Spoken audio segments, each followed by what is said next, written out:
Dear students, കഴിഞ്ഞ ദിവസം നമ്മൾ പോൾ ചെയ്തിരുന്ന ക്വസ്റ്റ്യൻ ആണ് which of the following anaesthetic agent causes hypertension? Options halothane, trimethaphan, pentazocine, sodium nitroprusside. അപ്പോൾ ഇതുമായിട്ട് ബന്ധപ്പെട്ട് നമ്മൾ ഒന്ന് രണ്ട് കാര്യങ്ങൾ അനസ്തേഷ്യയായിട്ട് ബന്ധപ്പെട്ട് ചില ക്വസ്റ്റ്യൻസ് റിപ്പീറ്റഡ് ആയിട്ട് ചോദിക്കുന്നുണ്ട്.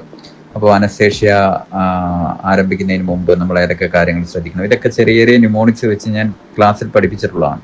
അതിലെ മുഖ്യമായിട്ടുള്ള കാര്യമാണ് അനസ്തേഷ്യക്ക് കോമൺ ആയിട്ട് സ്പാനൽ അനസ്തേഷ്യക്ക് ഉപയോഗിക്കുന്ന ഏജന്റ് ഏതാണ്, അതേപോലെ ജനറൽ അനസ്തേഷ്യക്ക് ഉപയോഗിക്കുന്ന ഏജൻസ് ഏതൊക്കെയാണ്, അതേപോലെ ഏതൊക്കെ ഹൈപ്പർ ടെൻഷന് കാരണമാകുന്നു, ഏതൊക്കെ ഹൈപ്പോ ടെൻഷന് കാരണമാകുന്നു, ഏതൊക്കെ ബ്രോങ്കോസ്പാസത്തിന് കാരണമാകുന്നു, ഇതെല്ലാം ന്യൂമോണിക്സ് വെച്ച് ഞാൻ പറഞ്ഞിട്ടുള്ളതാണ്. ഇതിൽ രണ്ടെണ്ണം ഞാനിവിടെ മെൻഷൻ ചെയ്യാം.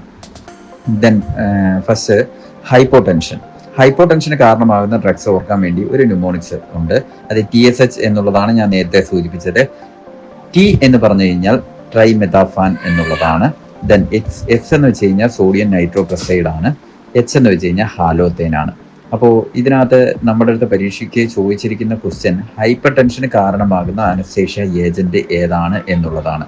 തീർച്ചയായിട്ടും ഇതിനകത്ത് ഇല്ലാത്തത് ഏതാണെന്നുള്ള കാര്യം കണ്ടുപിടിക്കണം. അപ്പോൾ നമുക്ക് കൃത്യമായിട്ട് മനസ്സിലാവും പെൻഡാസോസിൻ എന്ന് പറയുന്നതാണ് ഹൈപ്പർ ടെൻഷന് കാരണമാകുന്ന മെഡിക്കേഷൻ. അതുമായിട്ട് ബന്ധപ്പെട്ട ഒരു കോഡ് കൂടെ പറയാം. നേരത്തെ ഞാൻ പറഞ്ഞിട്ടുള്ളതാണ്.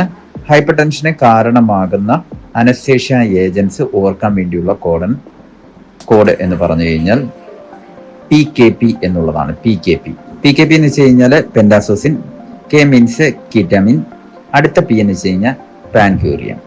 ഇത്രയും കാര്യങ്ങൾ ഓർത്ത് വെച്ചാൽ മതി.